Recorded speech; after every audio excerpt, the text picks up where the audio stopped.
What I have in my hand here is the Sony Xperia XZ. And so this was Sony's flagship for the fall of 2016. And for the most part, it's the successor of the 2015 Xperia Z5. I think there is even sort of a flagship in the beginning of 2016, like the X Performance or something like that. But anyhow, we're taking a look here at the XZ. Its specs are similar to the Z5 of 2015. 3 gigabytes of RAM, 32 gigabytes of onboard storage, and you can expand that by another 256 gigabytes with an SD card. The look of the phone, it looks very much like the Z5 also, with a couple of key differences, and we're taking a look at one of those differences now. The screen, it's also 1080p, it's also IPS, liquid crystal display, just like what you had on the Z5, but the colors now are even punchier. The screen itself can get even brighter. Just a terrific screen. The Z5 was a terrific screen. The ZX is even more so. So the screen is not a disappointing thing at all. It is a very good thing. And of course, you know, the screen is the whole key component of the smartphone. Taking a look at the outside, I'll make another key difference here in just a moment, or I'll call it out. But this is the same. Along the right side, power button, there's a fingerprint sensor in there also. The volume rocker is down low, and you've got the camera shutter button. Virtually nobody's doing that, so that's awesome. I think Sony's the only one doing that. On the top, you've got the headphone jack. Along the left side, you've got this particular model here is the SD card / SIM card tray. Dual SIM models actually come with 64 gigabytes. And then here's another key difference. This is USB-C. So for 2016, Sony went with USB-C instead of the micro USB from the Z5 in 2015. Here's another difference. Now the camera's the same, 23 megapixels on the rear camera. Also a difference, 13 megapixels on the front-facing camera. But the back of the phone doesn't have that matte sort of frosted finish that the Z5 had, which, even though the Z5 is very slippery, that frosted sort of matte finish made it a little bit easier to hold, even though it's very slippery.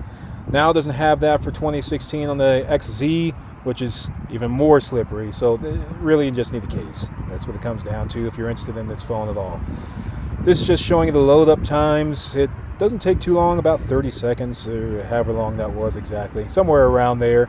Snapdragon 820 processor, and with the Sony operating system, rather I should say, this is Android 8, but with Sony's flavor of Android, with the 3 gigabytes of RAM and the Snapdragon 820 processor, even though definitely older specs and not like the 12 or 16 gigabytes of the Samsung phones of 2020. This phone still flows pretty smoothly.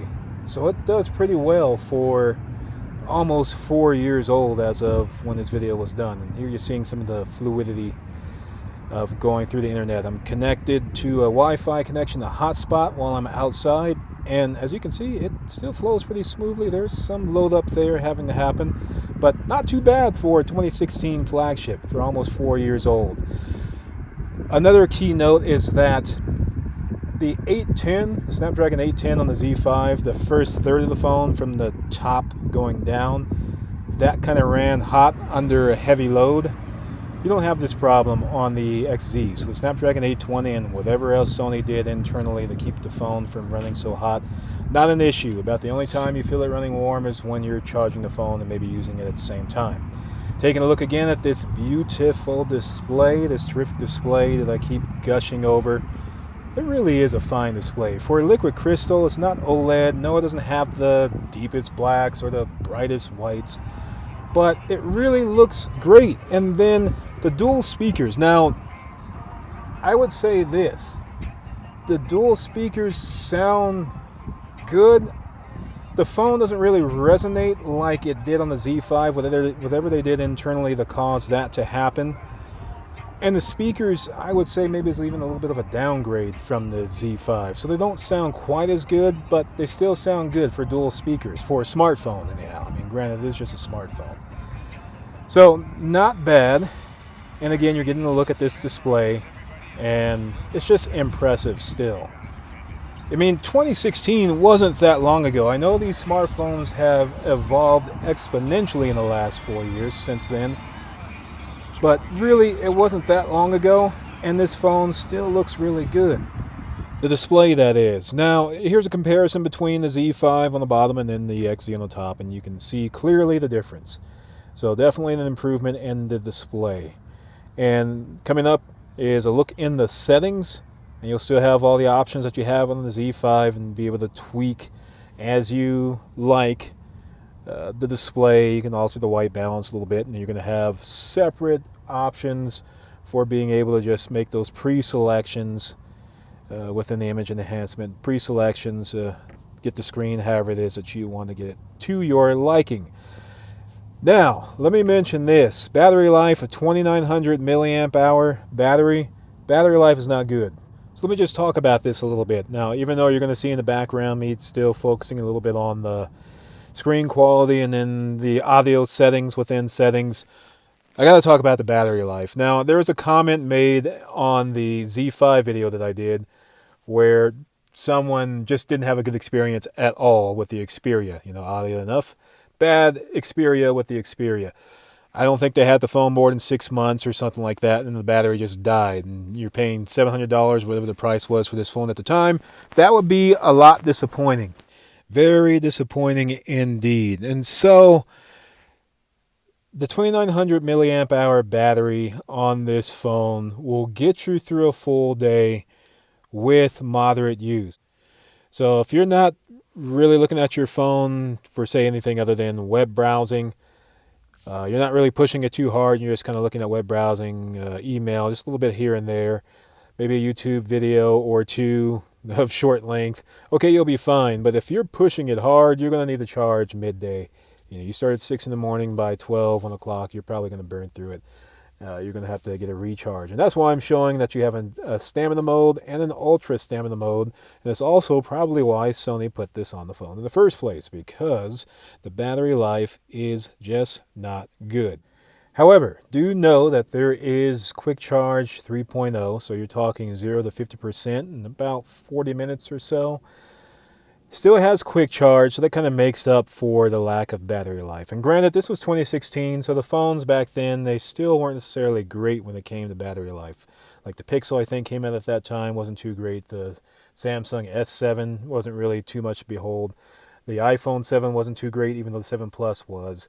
But let's get into the camera. 23 megapixels, same as the Z5, and really the output is about the same as the Z5 from what I've seen. I mean, maybe take a look at the Z5 video that I did and take a look at the sort of picture/video montage that I have there. I really don't think there's too much of a difference. Basically, I'll say that the pictures, they get over-sharpened a bit, but they still look good with natural color. So there's not this sort of artificial color enhancement that you see on Samsung with the extra vivid pictures or videos. Digital zoom, I still think, at least in 2016, was an opportunity for Sony. I think you almost just want to leave that alone anyhow, just because you start to lose so much detail once you get into that. But if you don't mess with it, it looks great. And then the accompanying audio that comes with the video also makes for a good overall experience. I think it sounds really good. It looks really good. Now you can record up to 2160p at 30 frames per second, 1080p at 60 frames per second. You're going to have basically all the assortment of options that you had with the camera and the Z5. The manual mode with all of its different features, all of the different filters and editors. All of that you're going to find also on the Xperia XZ. I didn't add it on this video because basically it's the same thing as the Z5. Finding that 4K video option, you've got to dig into the camera settings in order to get that also. It's not something that's very obvious to find, much like the Z5. So it's a little bit of a, you've got to navigate the camera settings to get it. That's just the way Sony had it set up. Here's another example. I think it's at 1080p. All these videos are at 1080p at 60 frames per second. I don't know if it looks like that on the screen that you're viewing, if it's capable of that, but that's what it's recording at. So, if you can get the Sony Xperia XZ at under $100, I'll leave it up to you to decide whether or not it's going to be a good value here in 2020. I hope this video at least kind of gave you an idea of what to expect with this phone today. Thanks very much for watching.